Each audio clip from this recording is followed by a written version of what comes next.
नमस्कार दोस्तों। अभी तक हमने क्लास 10th का math chapter 1 real numbers Euclid's division lemma तक देखा था। हमने एक्सरसाइज 1.1 सॉल्व किया था।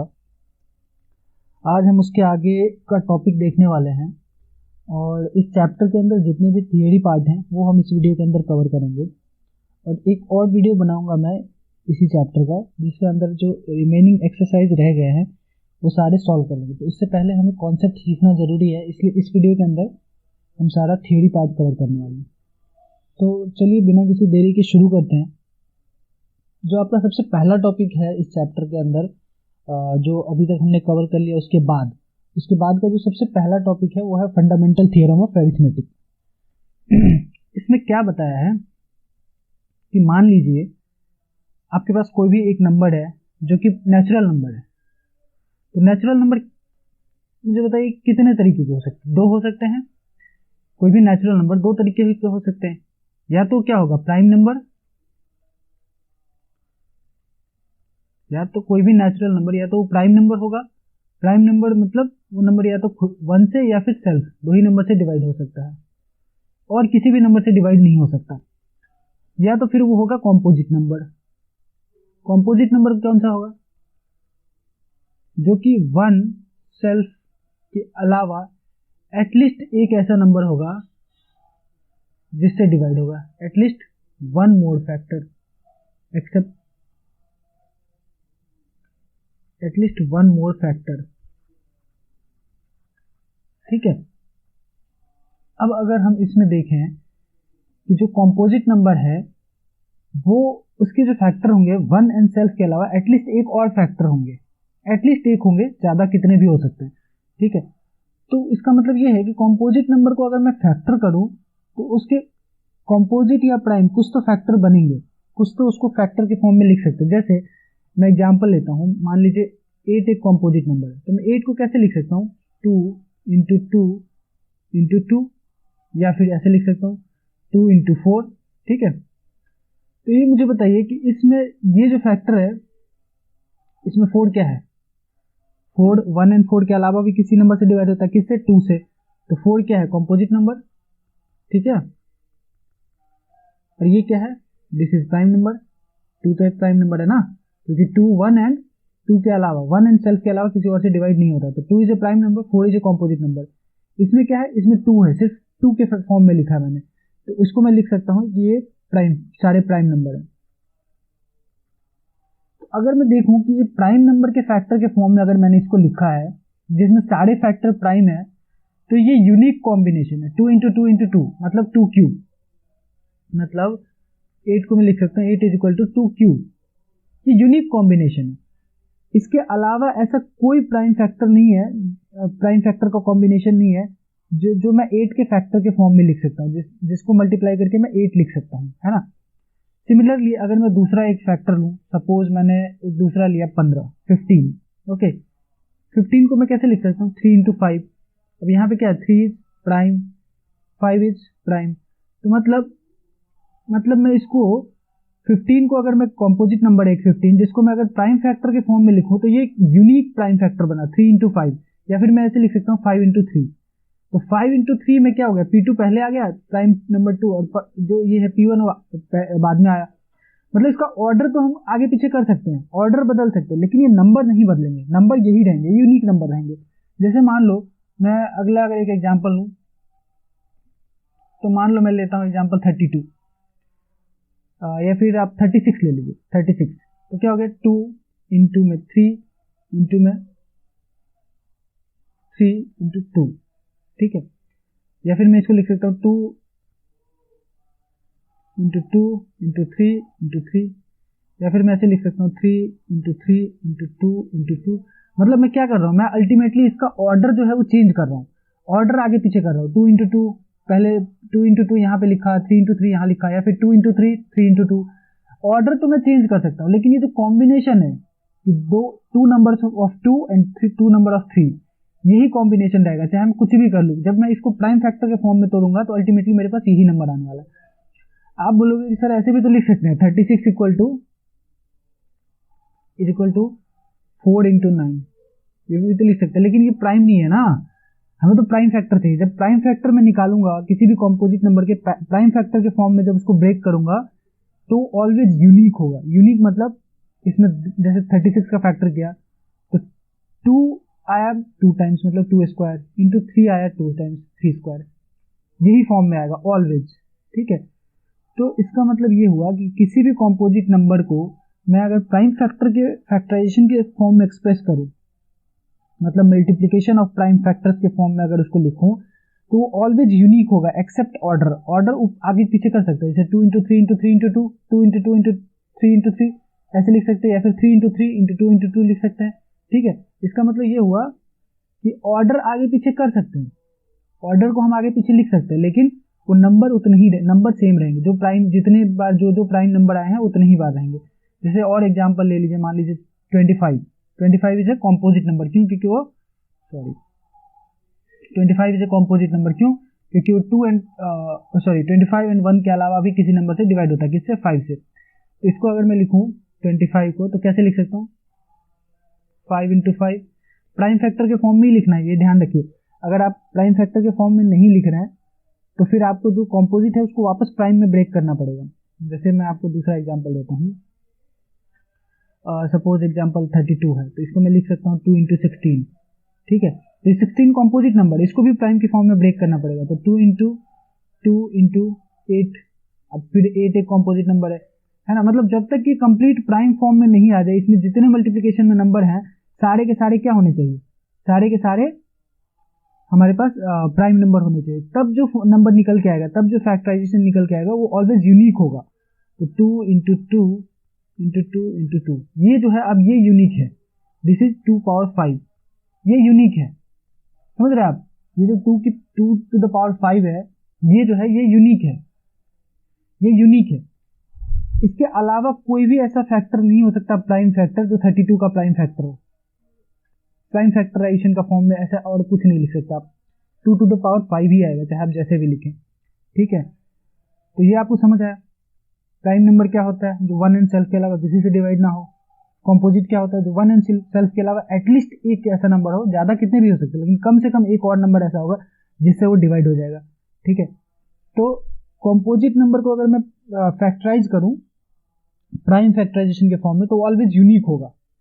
ठीक है, उसमें ऑर्डर आप आगे पीछे कर सकते हैं। 2 पहले लिख दिया, 3 बाद में लिख दिया, 3 पहले लिख दिया, 2 बाद में लिख दिया, है ना। वो ऑर्डर आप आगे पीछे कर सकते हैं, लेकिन जितने बार 2 आएगा, जितनी बार 3 आएगा, वो यूनिक रहेगा, वो नहीं बदलने वाला एक पर्टिकुलर नंबर के लिए।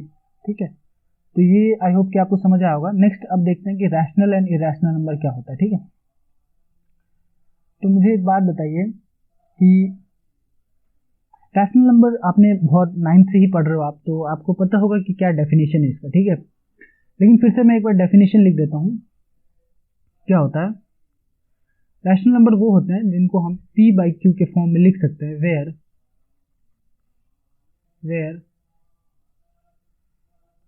P and Q are integer but Q is not equal to 0। ये होता है रैशनल नंबर का डेफिनेशन। इसको आप P बाई Q के फॉर्म में लिख सकते हैं, जहां पे P और Q जो है वो इंटीजर होना चाहिए, but Q is not equal to 0। ठीक है, अच्छा, इसमें इंटीजर का, Q इक्वल टू 0 का, इन सब का क्या सिग्निफिकेंस है वो भी देखते हैं जरा, है ना।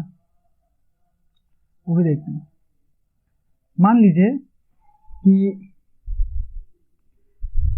जैसे आपका एक नंबर है √2, है ना। तो आप बोलोगे सर इसको भी तो मैं प्राइम फैक्टर के फॉर्म में, इसको भी तो P बाई Q के फॉर्म में लिख सकता हूँ। कैसे? इज इक्वल टू √2 बाई 1, बिल्कुल लिख सकते हैं। तो ये तो आपको पता है, आपने 9th में पढ़ा था। ये क्या है? ये तो इरैशनल नंबर है, रैशनल नहीं है। तो ये तो √2 बाई 1 लिख दिया ना मैंने, √2 बाई 1 तो लिख दिया, है ना। मैंने लिखा √2 is equal to √2 by 1, this is P and this is Q। Okay, तो ये तो P बाई Q के फॉर्म में आ गया। लेकिन क्यों फिर ये रैशनल नंबर क्यों नहीं है? रैशनल नंबर का डेफिनेशन तो हमने देखा, P बाई Q के फॉर्म में लिख दो, Q is not equal to 0। तो यहाँ पे Q तो 0 नहीं है और P बाई Q के फॉर्म में लिख दिया। यहाँ पे इसलिए क्योंकि √2 इज नॉट इंटीजर। ओके, तो √2 इज नॉट इंटीजर, तो इसलिए ये जो इंटीजर है ये कभी आपको भूलना नहीं है कि ये इंटीजर यहाँ पे लगाना है। ठीक है, ये डेफिनेशन में आपको इंटीजर शब्द याद रखना, क्यों? क्योंकि अगर p और q में से कोई भी एक इंटीजर नहीं है तो रैशनल नंबर नहीं होगा, है ना। p बाई q में both should be integer, both must be integer और q shall not be zero. क्यों? क्योंकि अगर q जीरो हो गया, आप देखिए q जीरो हो गया, सपोज p बाई जीरो हो गया, q is equal to zero, तो ये क्या हो जाएगा? तो इनफाइनाइट हो जाएगा। एंड दिस इज इनफाइनाइट जो है ये कोई डिफाइंड नंबर नहीं है, ये कोई रियल नंबर भी नहीं है।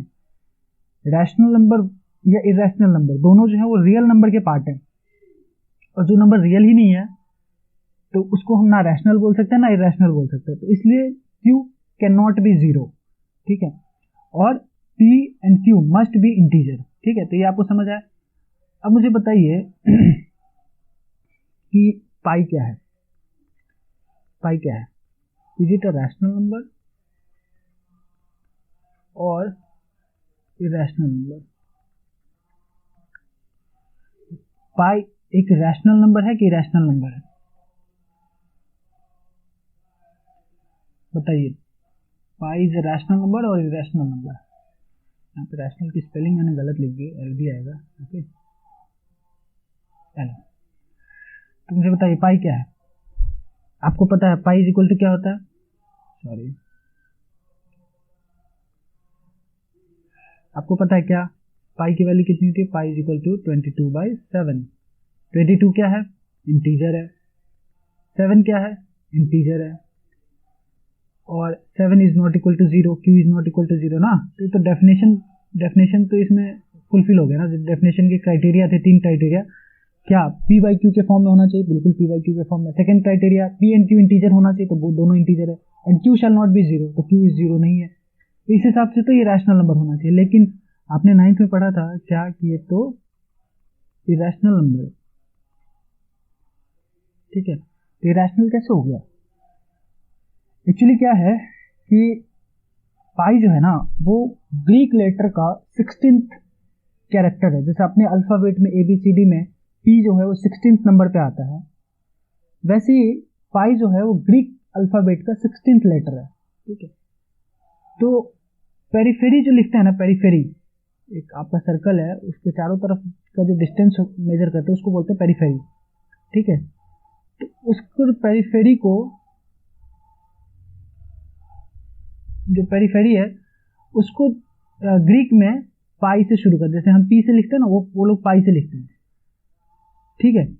तो पहले क्या था कि जब बहुत टाइम पहले, जब मतलब आयरन एज या उससे भी पहले, लोग जो है कार्ट बनाते थे, ठीक है। कार्ट के लिए व्हील की जरूरत पड़ती है, तो व्हील कैसा बनता है? व्हील गोल बनता है ना। तो व्हील का ये जो पार्ट है, ये मान लीजिए सेंटर है, तो ये जो पूरा पार्ट है ये डायमीटर है, यहां से यहां तक डायमीटर है, ठीक है, या फिर यहां से यहां तक मेजर कर लीजिए, डायमीटर है। तो उस टाइम पे लोगों ने मेजर करना शुरू किया कि सो दैट कि अगर मान लीजिए नंबर ऑफ व्हील्स बनाने हैं, 2 सेम साइज के व्हील बनाने हैं, तो अगर मुझे ये पता हो कि इसका पेरिफेरी कितना है और इसका डायमीटर का रेशियो कितना है ना, तो मैं क्या कर सकता हूँ, इन दोनों के रेशियो से मैं ये निकाल सकता हूँ कि कितना लकड़ी का जरूरत पड़ेगा मुझे, है ना। अगर मुझे डायमीटर पता है और मुझे इसका पेरिफेरी पता है, तो मैं ये निकाल सकता हूँ कि मुझे अच्छा इतनी लंबाई लूंगा और इस हिसाब से गोल करूंगा तो इतना बड़ा व्हील बन जाएगा मेरा, ठीक है। तो उन्होंने क्या किया, मैं थोड़ा आपको बैकग्राउंड में लेके जा रहा हूँ पाई के। तो उन्होंने क्या किया कि जो पेरिफेरी था,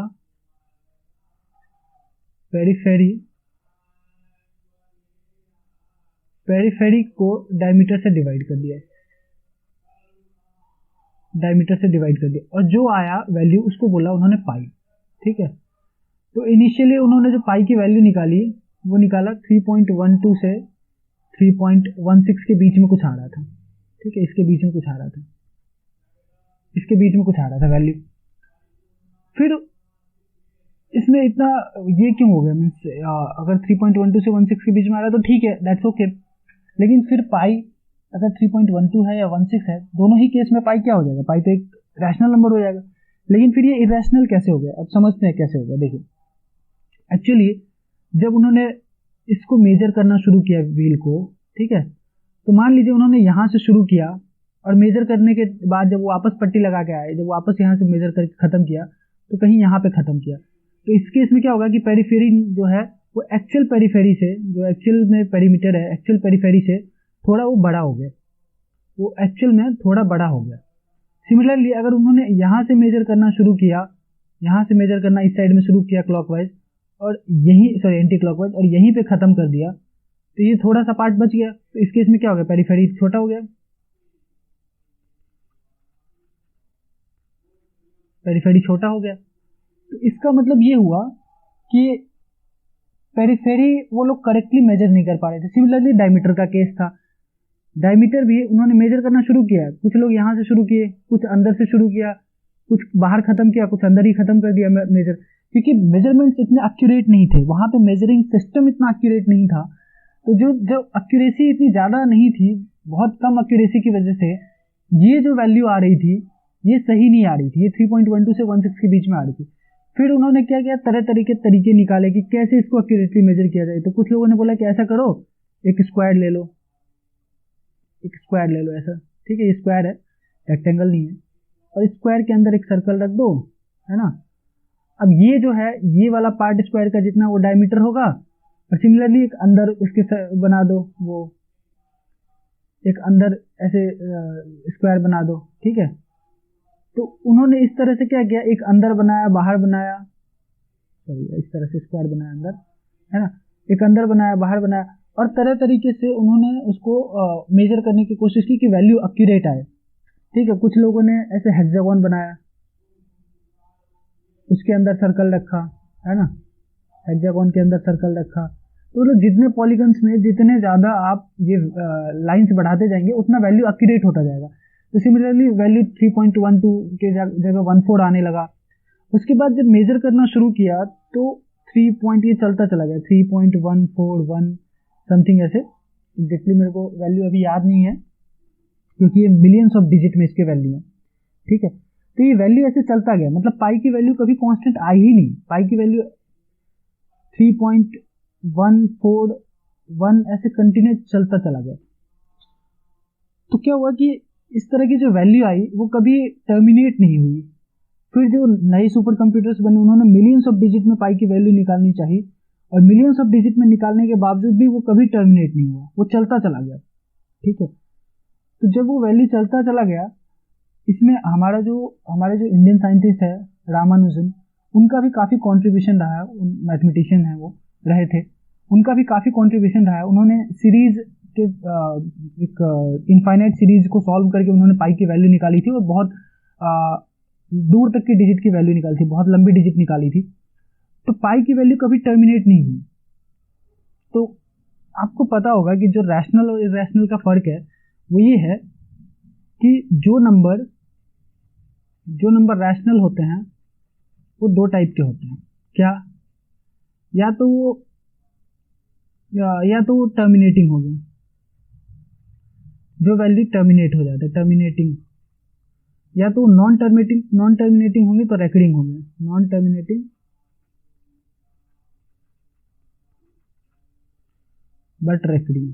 रेकरिंग क्या होता है, अच्छा ये भी मैं एक बार पहले आपको एक्सप्लेन करता हूँ, फिर मैं पाई पे वापस आऊंगा कि नॉन टर्मिनेटिंग रेकरिंग क्या होता है, और रेकरिंग, ठीक है। तो बेसिकली क्या है कि अगर आप कोई भी इंटीजर p/q के फॉर्म में लिखते हैं, q नॉट इक्वल टू 0, तो उसका जो वैल्यू निकालते हैं, जैसे एग्जाम्पल 2/5 लिखते हैं आप, तो इसका वैल्यू कितना आएगा 0.4। तो ये क्या हो गया, 4 पे आके टर्मिनेट हो गया, राइट, ये 4 पे आके टर्मिनेट हो गया। सिमिलरली आप लिखते हैं 1/3, तो ये क्या होगा 0.3333, ये टर्मिनेट नहीं हो रहा है लेकिन ये 3 रिपीट हो रहा है, ये 3 रिपीट हो रहा है, तो इसको मैं लिख सकता हूँ 0.3 इस तरीके से। तो या तो जब आप p/q के फॉर्म में लिखेंगे किसी भी नंबर को, तो या तो वो टर्मिनेट हो जाएगा, उसके बाद उसका डेसिमल एक्सपेंशन खत्म हो जाएगा, या तो वो टर्मिनेट नहीं होगा तो रिपीट होना शुरू हो जाएगा। इसमें 3 रिपीट हो रहा है, वैसे हो सकता है कि आपका एक ऐसा नंबर हो 1.2345 और फिर ये रिपीट हो जाए 2345 2345, इस तरीके से रिपीट होना शुरू हो जाएगा, है ना।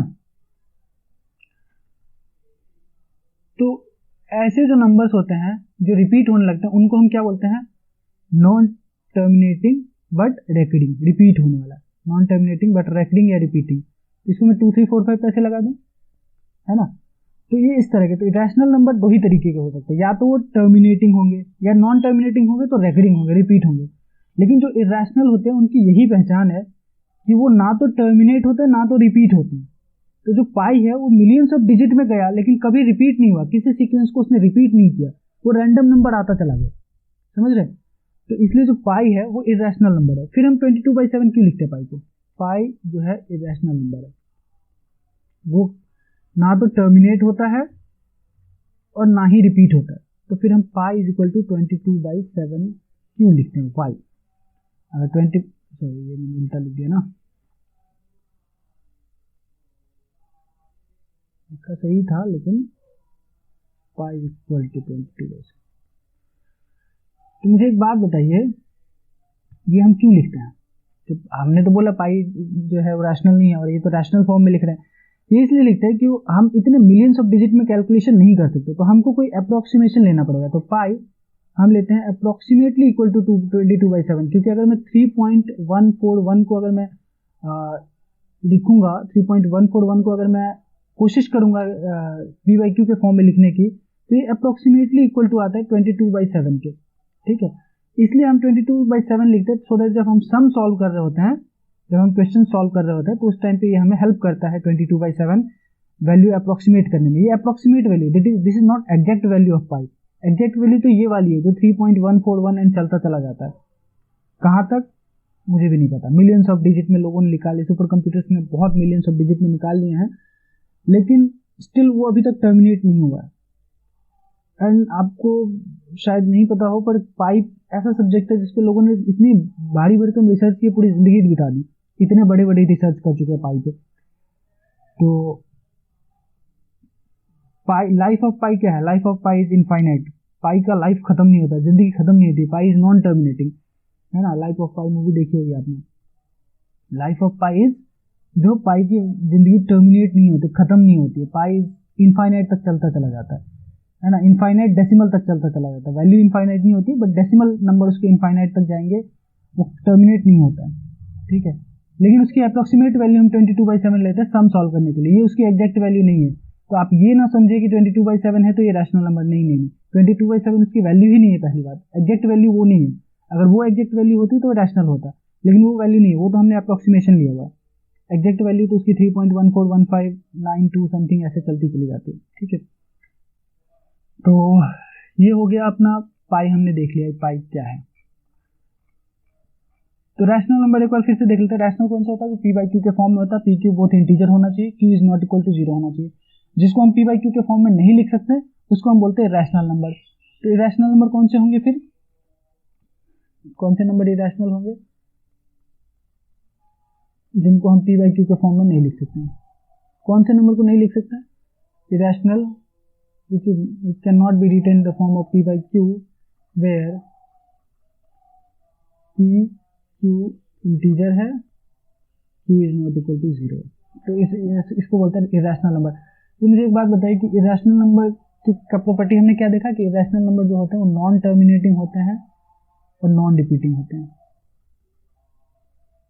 ना तो टर्मिनेट होते हैं ना तो रिपीट होते हैं। नॉन टर्मिनेटिंग, नॉट रिपीटिंग, ठीक है। तो इरेशनल नंबर ना तो टर्मिनेट होते हैं ना ही रिपीट होते हैं, ठीक है। तो हमने देखा रैशनल जो होते हैं वो या तो टर्मिनेट हो जाएंगे डेसिमल के बाद या फिर रिपीट होने शुरू हो जाएंगे। क्या इंटीजर रैशनल नंबर होता है? बिल्कुल होता है। कैसे? देखते हैं। मान लीजिए 5 को कैसे लिख सकता हूं मैं? 5/1। ये क्या है? इंटीजर। ये क्या है? इंटीजर, ठीक है। ये दोनों इंटीजर हो गया। एक कंडीशन सेटिस्फाई, p/q के फॉर्म में लिख दिया। दूसरा कंडीशन सेटिस्फाई। तीसरा 1 is not equal to 0, q not equal to 0 है ना, तो q तो यहाँ पे 0 नहीं है, 1 क्योंकि 0 नहीं है, तो ये तीनों कंडीशन सेटिस्फाई हुआ, इसलिए 5 को हम क्या लिख सकते हैं? 5 इज रैशनल नंबर। सिमिलरली अगर 5 को मैं डेसिमल फॉर्म में लिखूं तो क्या लिख सकता हूँ? 5.0, तो ये तो टर्मिनेट हो गया ना, 0 आ गया, 5.0 टर्मिनेट हो गया, तो टर्मिनेट भी हो गया, है ना। या तो टर्मिनेट होगा या नॉन टर्मिनेट। अगर टर्मिनेट नहीं होगा तो रेकरिंग होगा, मतलब रिपीट करेगा, कोई एक पर्टिकुलर सीरीज को रिपीट करेगा। डेसिमल के बाद एक पर्टिकुलर कोई सीरीज को रिपीट करेगा, ठीक है, तो उसको हम बोलेंगे रैशनल नंबर। जितने रियल नंबर्स हैं, जितने रियल नंबर्स हैं, या तो वो रैशनल होंगे या इरैशनल होंगे, ठीक है, इसके अलावा कुछ नहीं होंगे।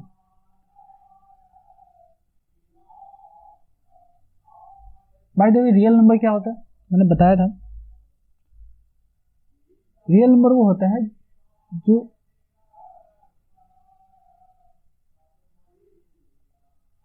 अगर रूट के अंदर में कोई नेगेटिव नंबर है वो नॉट रियल, और इनफाइनाइट जो है that is also not real.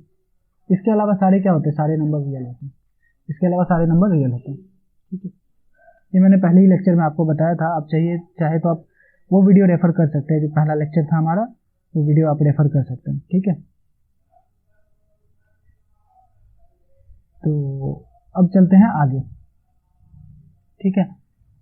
ये तो हमने अभी तक देखा कि रैशनल इरैशनल नंबर कौन से होते हैं, और पाई हमने समझा कि पाई कहाँ से आया, पाई का इन्वेंशन कहाँ हुआ, कहाँ से आया, और पाई क्यों इरैशनल नंबर है, क्यों रैशनल नहीं है। अच्छा, रूट वाले जितने नंबर होते हैं, जो रूट के अंदर प्राइम नंबर है ना, √2, √3, √5, ये सारे क्या है, ये सारे इरैशनल नंबर है। क्यों? क्योंकि उनका जब आप डेसिमल में निकालेंगे तो कभी टर्मिनेट नहीं होने वाले। √2, √3, √5, ये सारे क्या है, इरैशनल है। क्यों? क्योंकि जब इनको डेसिमल में आप वैल्यू निकालेंगे ना इनका, आप देखेंगे ये चलता चला जाएगा, ये कभी खत्म नहीं होने वाला, कभी नहीं खत्म होने वाला, ये नंबर हमेशा के लिए टर्मिनेट नहीं होगा, ये डेसिमल चलता चला जाएगा और ना ही रिपीट होगा। तो इसलिए सारे नंबर क्या है, इरैशनल है ये सारे। अब क्या है आपके इसमें एक और थियरी वाला पार्ट है, मैं आपको वो भी बताता हूँ। क्या क्या कहता है ये कि let p be a prime number, अगर p एक प्राइम नंबर है, and if p divides a square then p divides a where a is a positive integer. तो सबसे पहले आप टर्म को ब्रेक कीजिए, a क्या है, पॉजिटिव इंटीजर है, ठीक है। उसके बाद क्या दिया हुआ है कि p जो है वो डिवाइड करता है a स्क्वायर को, तो p पक्का a को डिवाइड करेगा, ये प्रूव करना है, ये हमें प्रूव करना है, ठीक है। तो हम चलते हैं, देखते हैं इसमें कैसे करें।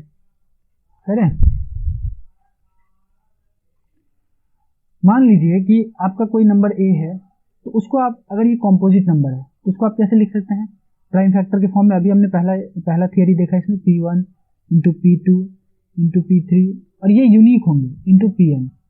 अब देखो p1 p2 p3 pn कुछ भी हो सकता है, इसकी वैल्यू कुछ भी, कोई भी प्राइम नंबर हो सकती है, कुछ भी मतलब कोई प्राइम नंबर होगा।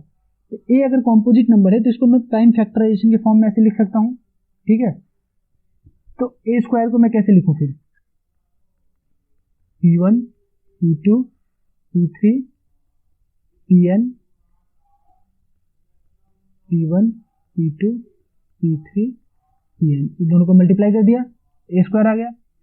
अब क्या कह रहा है कि p जो है एक प्राइम नंबर है जो कि a स्क्वायर को डिवाइड करता है, मतलब a स्क्वायर बाई p अगर करूंगा तो that is going to come some integer, okay, यही कह रहा है। इसका मतलब क्या हो गया कि p1 p2 p3 up to pn, इसको सेम से मल्टीप्लाई करो, और इससे अगर मैं p से अगर मैं इसको डिवाइड करूं तो ये क्या होगा, ये इंटीजर आएगा, यही कह रहा है। इसका मतलब ये हुआ कि अगर मैं p से इस नंबर को कट करूं तो कोई ना कोई एक नंबर तो कट होना चाहिए, है ना, p1 p2 p3 pn, इसमें से कुछ तो कट होना चाहिए कंप्लीटली। p से कट होगा तभी तो कटेगा, कैंसल आउट होगा तभी तो ये नंबर इंटीजर आएगा ना, वरना तो अगर कैंसल आउट नहीं होगा तो डेसिमल में आएगा, पर डेसिमल तो आएगा नहीं क्योंकि a स्क्वायर जो है वो p से डिविजिबल है, तो इसका मतलब a स्क्वायर बाई p करूंगा तो इंटीजर आना चाहिए, और इंटीजर तो तब आएगा जब ये p जो है वो किसी ना किसी ऊपर वाले में से किसी न एक नंबर को कंप्लीटली कैंसल आउट कर दे। कैसे? आप बोलोगे सर ऐसा भी तो हो सकता है कि p जो है वो p1 इंटू p2 दोनों को मल्टीप्लाई करके उसको p डिवाइड कर दे, है ना। आप बोलोगे ऐसा भी तो हो सकता है कि p1 इंटू p2 को p डिवाइड कर दे, बट p जो है वो किसी एक को ना डिवाइड करे, मतलब p जो है वो p1 को डिवाइड नहीं करता, p2 को नहीं करता, p3 को नहीं करता, एक को नहीं करता, बल्कि एक मल्टीप्लिकेशन को कर रहा है p1 इंटू p2 को। तो अब जैसे एग्जाम्पल से इसको समझते हैं, मान लीजिए आप कह रहे हैं कि p is equal to p1 into p2, लेकिन आपको क्या दिया हुआ है, पी एक प्राइम नंबर है, पी दिया हुआ है एक प्राइम नंबर है, और प्राइम नंबर तो वन एंड सेल्फ के अलावा किसी से डिवाइड ही नहीं होता, तो उसके दो मल्टीप्लीकेशन हो ही नहीं सकते। प्राइम नंबर का फैक्टर जो होता है वन एंड वो नंबर खुद दो ही होता है प्राइम नंबर का फैक्टर, और कोई इसके अलावा उसका फैक्टर हो ही नहीं सकता, समझ रहे हैं। तो अगर प्राइम नंबर का फैक्टर दो कुछ हो ही नहीं सकता, पी दिया हुआ आपको प्राइम नंबर है, नीचे वाला जिससे डिवाइड कर रहा है वो दिया हुआ है आपको पहले से क्वेश्चन में कि वो प्राइम नंबर है, A square is divisible by a prime number दिया हुआ है। तो पी अगर प्राइम नंबर है तो उसका फैक्टर P1 P2 हो ही नहीं सकता, क्यों, प्राइम नंबर का फैक्टर आपको पता है वन एंड सेल्फ के अलावा कुछ होता ही नहीं है। तो इसका मतलब ये तो हो गया कि ये नंबर जो है P अगर P1 P2 P3 Pn को डिवाइड कर रहा है, इस नंबर को, इस स्क्वायर को डिवाइड कर रहा है, तो इसका मतलब P की वैल्यू इन सब में से कोई एक होनी चाहिए। तो therefore P must be one of P1 P2 P3 Pn, इन सब में से P की कोई एक वैल्यू होनी चाहिए पक्का, तभी जो है P ए स्क्वायर को डिवाइड कर सकता है। therefore अब मान लो कि सपोज करो, suppose P is equal to P3, तो ए बाई पी करेंगे तो क्या आएगा, P1 P2 P3 up to dot Pn multiplication में डिवाइड बाय P3, है ना। तो P3 से P3 कैंसिल हो गया, तो ये भी तो P3 से P3 कैंसिल, तो ये भी तो P1 P2 up to dot Pn, तो ये भी तो डिवाइड हो गया ना। अगर ए स्क्वायर P से डिवाइड हो रहा है तो ए भी P से डिवाइड हो रहा है, हमने प्रूव कर दिया। क्यों, क्योंकि P अगर ए स्क्वायर को डिवाइड कर रहा है तो इसका मतलब पक्का है कि P वो प्राइम फैक्टर है, जब इसका प्राइम फैक्टराइजेशन करेंगे ए स्क्वायर का, ए का प्राइम फैक्टराइजेशन करेंगे तो उसके जो मल्टीप्लीकेशन होंगे, समझ रहे हो, ए स्क्वायर का जब प्राइम फैक्टराइजेशन, सॉरी ए का प्राइम फैक्टराइजेशन करेंगे और उसको मल्टीप्लाई करके ए स्क्वायर बनाएंगे, तो P जो है उनमें से किसी एक का, P जो है ये उनमें से किसी एक का, किसी एक के फॉर्म में होगा, या तो P1 होगा या P2 होगा या P3 होगा, क्योंकि ये प्रोडक्ट के फॉर्म में नहीं हो सकता, क्योंकि P एक खुद प्राइम नंबर है और prime number can not be product of any two numbers except one and self, one और सेल्फ के अलावा P तो किसी और से डिवाइड होगा नहीं। तो P इसका मतलब या तो ये प्राइम होगा, ये प्राइम होगा, कोई ना कोई एक प्राइम नंबर होगा ना इसमें से, क्योंकि ये सारे भी तो प्राइम नंबर हैं, इसमें से कोई एक प्राइम नंबर होगा, और इसमें से कोई एक प्राइम नंबर होगा, तो अगर ये P2 से कट रहा है तो ए बाई पी करेंगे तो क्या होगा, P1 into P3 into Pn, अगर P1 से कट रहा है तो ए बाई पी करेंगे तो P2 into P3 into Pn, क्योंकि ये वैल्यू क्या है, ये ए है, समझ रहे हो। तो इसका मतलब ये हुआ कि अगर मैं ए स्क्वायर बाई पी अगर डिविजिबल है तो ए बाई पी भी क्या होगा, पक्का डिविजिबल होगा, वो भी एक इंटीजर ही आने वाला है उसकी भी वैल्यू। चलिए अब अगला कॉन्सेप्ट देखते हैं। अगला कॉन्सेप्ट क्या है, let x be a rational number whose decimal expansion terminates. तो x एक आपको रैशनल नंबर दिया है जिसका डेसिमल एक्सपेंशन टर्मिनेट हो रहा है। आप अभी देखा आपने किया तो वो टर्मिनेट होगा, अगर टर्मिनेट नहीं होगा तो बार बार रिपीट करेगा, अगर वो रैशनल नंबर है तो इसमें दे रखा है कि वो टर्मिनेटिंग है। तो अगर वो टर्मिनेटिंग है then x can be represented, x can be expressed in the form p by q where p and q are coprime. Coprime मैंने पहले ही लेक्चर में आपको बताया था को प्राइम क्या होता है। अगर मैं a बाई b को बोलता हूँ, अगर ये को प्राइम है तो इनमें आपस में कोई भी कॉमन फैक्टर नहीं होगा। अगर ये को प्राइम है तो इन a और b के आपस में कोई कॉमन फैक्टर नहीं होगा। a और b जितना कैंसल आउट होना रहेगा वो सब कैंसल आउट होने के बाद जो फॉर्म बचेगा उसको को प्राइम बोलते हैं। तो अगर आपको इसमें को प्राइम में देखना है तो आप पहले लेक्चर को रेफर कीजिए, वहाँ पे मैंने बताया था अच्छे से को प्राइम क्या होता है।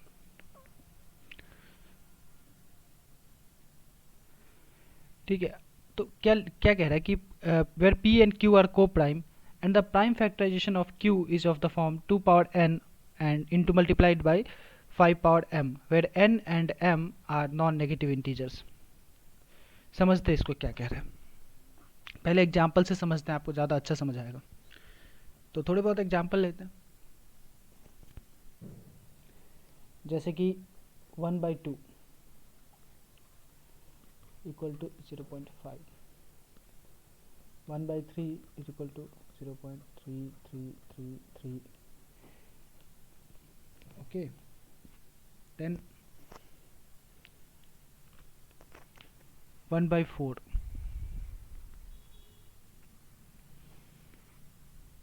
0.25,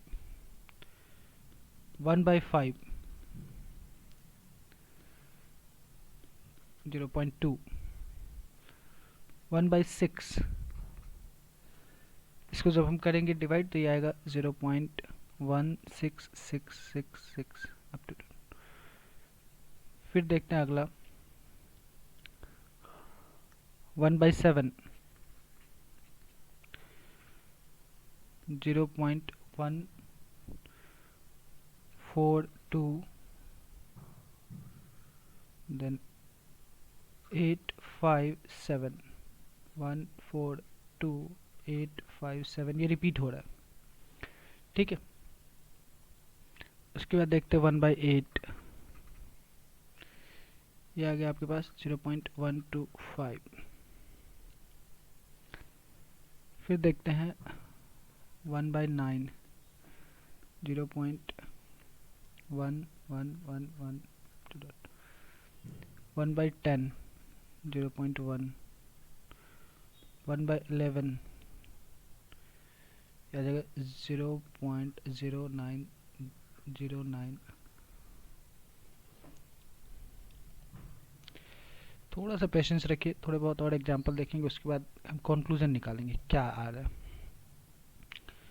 1/12, 0.083333 रिपीट हो रहा है।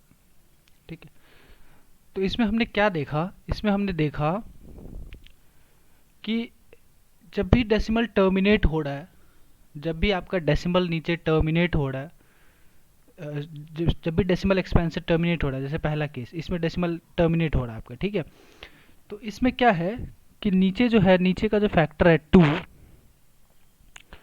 ये किसके फॉर्म में है, 2 पावर 1 इंटू में 5 पावर 0, 2 पावर n और m पावर m के फॉर्म में है।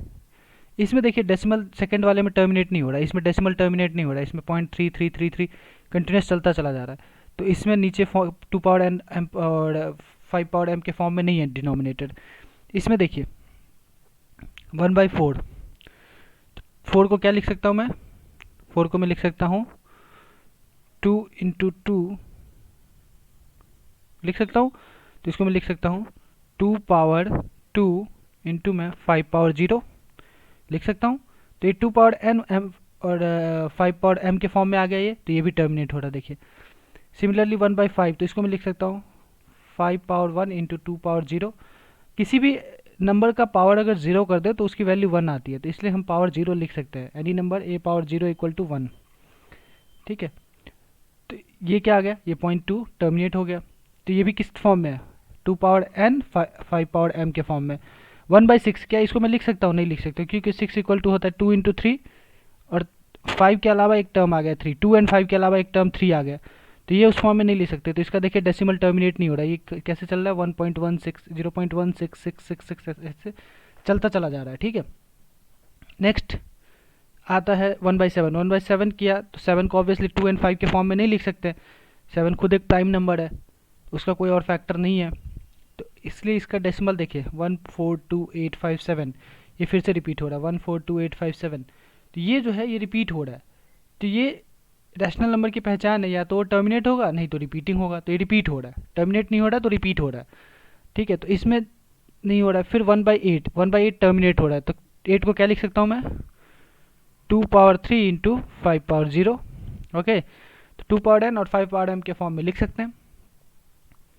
1/9, 9 को मैं 2 पावर n 5 पावर m के फॉर्म में नहीं लिख सकता, क्यों, क्योंकि 9 जो है 9 3 से ही डिवाइड हो रहा है, बाकी किसी 2 एंड 5 से डिवाइड नहीं हो रहा, तो इसलिए 1/9 जो है वो टर्मिनेट नहीं हो रहा, वो 0.1111 चलता चला जा रहा है। ठीक है, फिर 1/10, इसको तो 10 को मैं क्या लिख सकता हूँ, 2 इंटू 5, तो ये टर्मिनेट हो गया, 2 इंटू 5 लिख सकता हूँ, 2 पावर 1 5 पावर 1, तो ये टर्मिनेट हो गया 0.1। 1/11, 11 को नहीं लिख सकता, तो ये टर्मिनेट नहीं हुआ।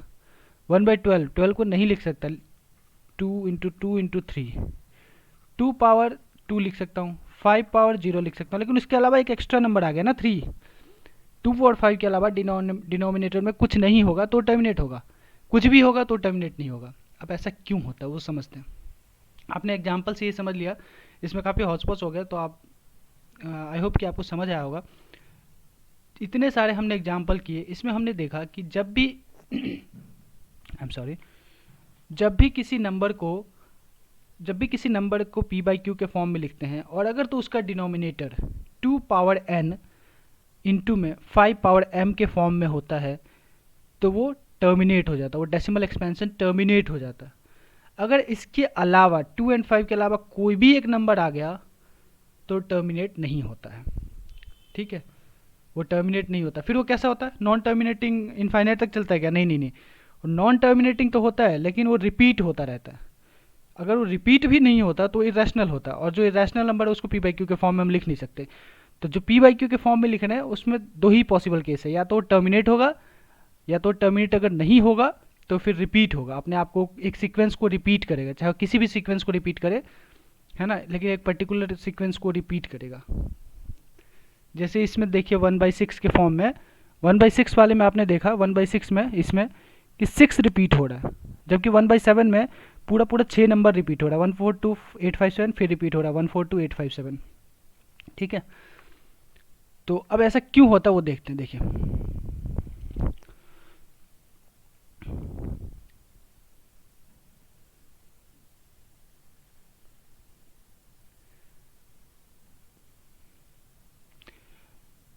मुझे एक बात बताइए, 1/10 को क्या लिखते हैं हम? 0.1। 1/100 को क्या लिखते हैं?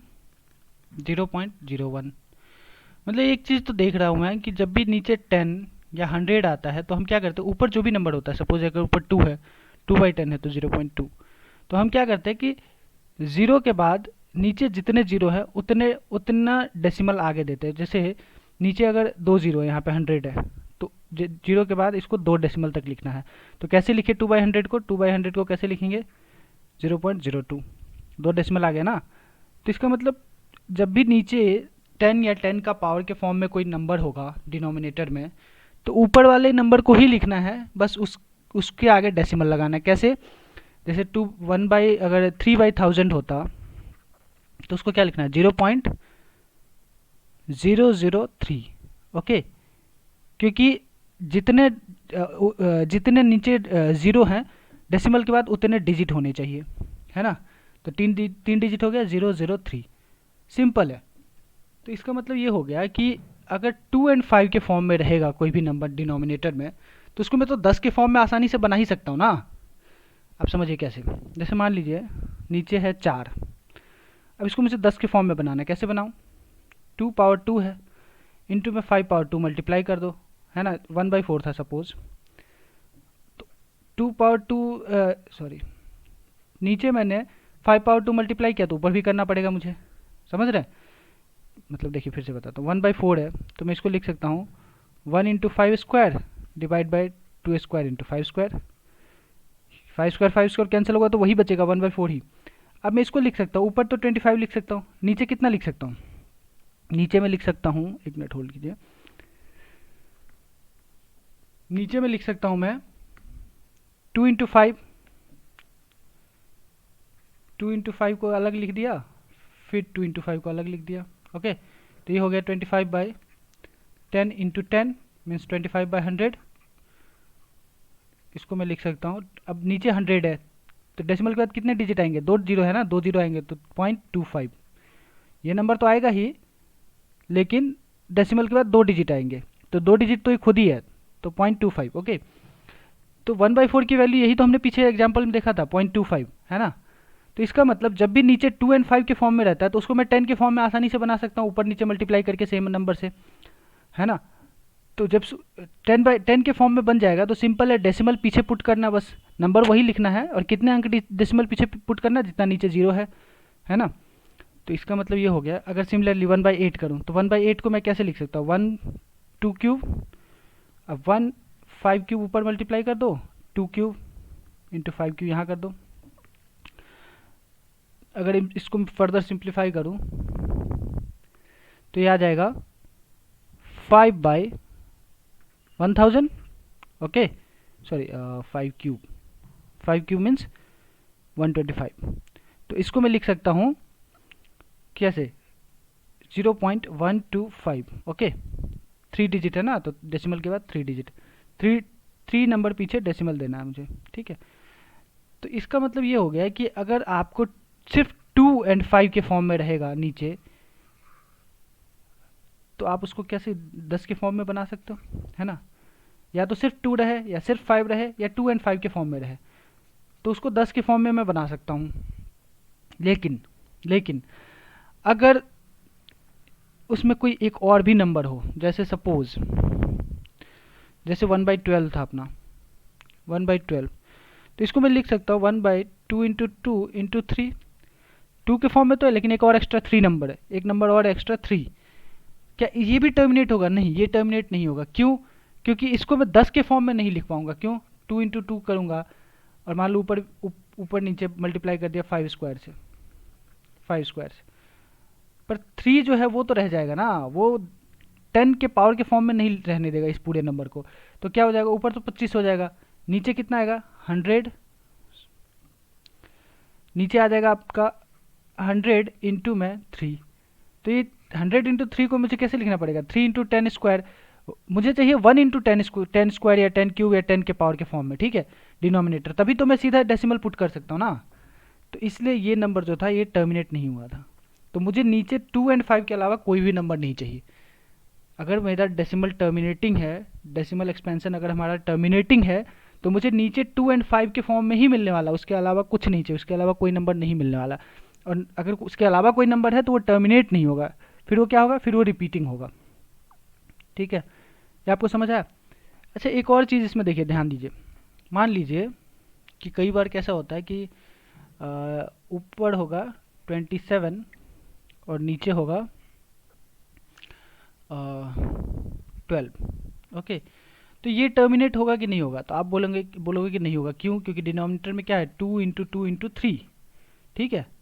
आप बोलोगे नीचे है 2 इंटू 2 इंटू 3, तो 3 आ गया बीच में, तो ये टर्मिनेट नहीं होगा। लेकिन ऐसा नहीं है, आप देखिए ऊपर देखिए, 3 इंटू 3 इंटू 3, ये कैंसिल आउट हो गया, तो बचा कितना, 9/4। अब ये तो कितना है, 2 इंटू 2 है, तो इसको मैं ऊपर नीचे 5 इंटू 5 से मल्टीप्लाई कर सकता हूँ, ठीक है। तो ये कितना आएगा आंसर अपने पास, मुझे बताइए कितना आएगा आंसर। इसका आंसर आ जाएगा अपने पास 9 इंटू में 25 डिवाइड बाई, ये आ गया अपने पास 100, ओके। इसको मैं लिख सकता हूँ 225 डिवाइड बाई 100, इसको मैं लिख सकता हूँ 2.25। तो ये तो टर्मिनेट हो गया। कैसे टर्मिनेट हो गया? ये टर्मिनेट इसलिए हो गया क्योंकि आपने को प्राइम नंबर नहीं लिया था। आपके क्वेश्चन में देखिए, जब भी मैं कोई डेफिनेशन या कोई भी चीज़ बताता हूँ ना, मैं हर चीज़ पे जोर डालता हूँ। इंटीजर क्यों लिखा है, को प्राइम क्यों लिखा है, नॉन नेगेटिव क्यों लिखा है, मैं हर चीज़ पे जोर डालता हूँ। उसकी वजह यही है कि जो भी आपकी बुक में लैंग्वेज लिखा हुआ है उसका कोई ना कोई इंपॉर्टेंस है। ऐसे ही नहीं लिख दिया है, ऐसे ही कुछ भी नहीं लिख दिया, उसका इंपॉर्टेंस है। तो जहाँ पे को प्राइम लिखा था उसका क्या मतलब था कि जैसे सपोज 27/12 करूँ तो ये को प्राइम नहीं है, क्योंकि इसमें फर्दर कॉमन फैक्टर है। कॉमन फैक्टर जब कुछ भी नहीं रहेगा इन दोनों के बीच में, तब वो को प्राइम होंगे, और जब को प्राइम होंगे तब ये फॉर्मूला मैं अप्लाई कर सकता हूँ कि नीचे डिनोमिनेटर में 2 एंड 5 के फॉर्म में है तो वो डेसिमल टर्मिनेटिंग होगा, और 2 और 5 के फॉर्म में नहीं है, उसके अलावा कोई भी एक डिजिट एक्स्ट्रा है, एक या एक से ज़्यादा कोई भी दूसरा नंबर है, तो उसको मैं टर्मिनेटिंग नहीं बोल सकता, वो टर्मिनेट नहीं होगा। तो वो तो तब ना जब को प्राइम नंबर हो, 27 एंड 12 जैसे पी एन क्यू को प्राइम हो। लेकिन यहाँ पे पी एन क्यू को प्राइम नहीं है। यहाँ जो आपका पी है वो 27 है, क्यू है 12 है, इसके बीच में कॉमन फैक्टर है 3। बाद में जब मैंने 3 कैंसिल आउट किया तब 9/4 बचा, वो को प्राइम है। और 9/4 जब मैंने किया तो 4 तो 2 एंड 2 के फॉर्म में ही है ना, उसमें 2 एंड 2 ही है, सिर्फ 2 है, 5 में एक्स्ट्रा ऐड कर सकता हूँ ऊपर नीचे मल्टीप्लाई करके। तो इसका मतलब ये होगा कि ये तो सिर्फ 2 एंड 5 के फॉर्म में मैं इसको लिख सकता हूँ, इसमें कोई तीसरा नंबर नहीं आएगा, है ना। तो इसलिए ये टर्मिनेट हो गया। समझ आया? तो आप जब भी आपको क्वेश्चन मिले तो आप ब्लाइंडली क्यू को मत देखने लग जाना, आप पहले ये चेक करना कि पी एंड क्यू को प्राइम है कि नहीं। पहले ये चेक करना कि पी एंड क्यू को प्राइम है कि नहीं। जब पी एंड क्यू को प्राइम होंगे तब आपको ये चेक करना है कि okay P and Q now को प्राइम है, अब क्यू को 2 एंड 5 के फॉर्म में लिख सकता हूँ या उसमें कोई और भी नंबर आ रहा है। अगर केवल 2 एंड 5 आ रहा है तो टर्मिनेट होगा, अगर उसके अलावा कोई नंबर आ रहा है तो टर्मिनेट नहीं होगा। क्लियर है? चलिए अब आगे देखते हैं। आगे देखते हैं, चलिए। अब क्या बोल रहा है, अच्छा एक और चीज़ मैं बोल रहा था, जैसे आपको मैंने बताया कि नॉन नेगेटिव क्यों लिखा हुआ है यहाँ पे। नॉन नेगेटिव लिखा हुआ, पॉजिटिव इंटीजर्स नहीं लिखा हुआ है। इंटीजर पॉजिटिव हो सकता है, नेगेटिव हो सकता है, इसने लिखा हुआ नॉन नेगेटिव इंटीजर्स। इसका क्या मतलब है ना। मैं आपको पहले ही बोल रहा था कि हर चीज़ का इंपॉर्टेंस। अच्छा यहाँ पे इसने प्राइम भी लिखा हुआ है ना, को प्राइम, सॉरी। तो इसका मैं आपको इंपॉर्टेंस समझा दिया कि को प्राइम का क्या है। अब इसका क्या इंपॉर्टेंस है नॉन नेगेटिव का, देखिए मैं आपको बताता हूँ। इसका क्या है। मैं यहीं पे इसको रब कर देता हूँ और यहीं पे बता देता हूँ, ठीक है। थोड़ा मुझे टाइम दीजिए।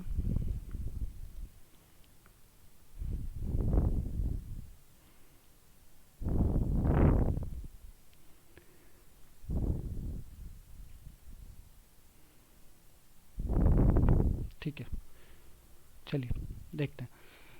अगर को प्राइम का तो बता दिया, नॉन नेगेटिव का क्या मतलब है। जैसे 1/4 है सपोज, तो 4 क्या है, इसको मैं लिख सकता हूँ 2², ठीक है। यहाँ पे 5 है क्या, नहीं है, पर मैं इसको 5 की पावर 0 तो लिख ही सकता हूँ ना। 5 की पावर 0 कितना होता है, 1 होता है। तो इसको मैं 5 पावर 0 लिख सकता हूँ। तो इसका मतलब क्या हुआ है कि 2 और 5 का पावर n और m जो है वो 0 भी हो सकता है। और 0 आपको बता दूं ना पॉजिटिव है ना नेगेटिव है, ये नॉन नेगेटिव है। ये नेगेटिव नहीं है, पॉजिटिव भी नहीं है। पॉजिटिव आप कैसे दावा कर सकते हैं कि 0 एक पॉजिटिव नंबर है, ऐसे आप दावा नहीं कर सकते कि 0 नेगेटिव नंबर है। लेकिन हाँ ये बोल सकते कि नॉन नेगेटिव है, नेगेटिव नहीं है ये नहीं बोल सकते कि नेगेटिव है, वैसे ये नहीं बोल सकते कि पॉजिटिव है, पर ये बोल सकते कि नॉन नेगेटिव है। समझ रहे हैं। तो इसलिए नॉन नेगेटिव टर्म का जो यूज किया गया इसका यही मतलब है कि आपके पास अगर 2 पावर 0 या फिर 5 पावर 0 हो तब भी चलेगा, तब भी ये रिलेशनशिप होल्ड करेगा। समझ रहे।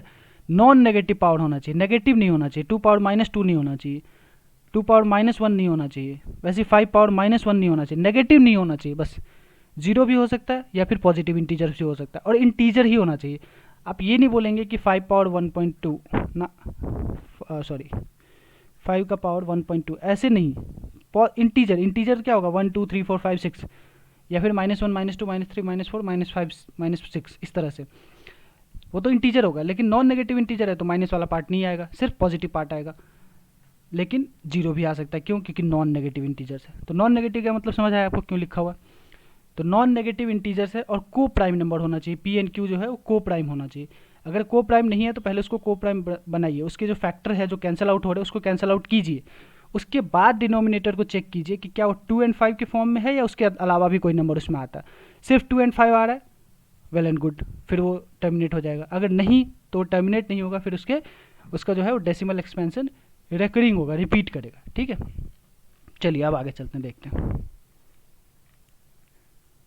अगला क्या दिया हुआ। Let X is equal to P by Q be a rational number such that the prime factorisation of Q is of the form 2 power n into 5 power m, where n and m are non negative integers. अगर non negative दिया हुआ है, ठीक है, then x has a decimal expansion which terminates.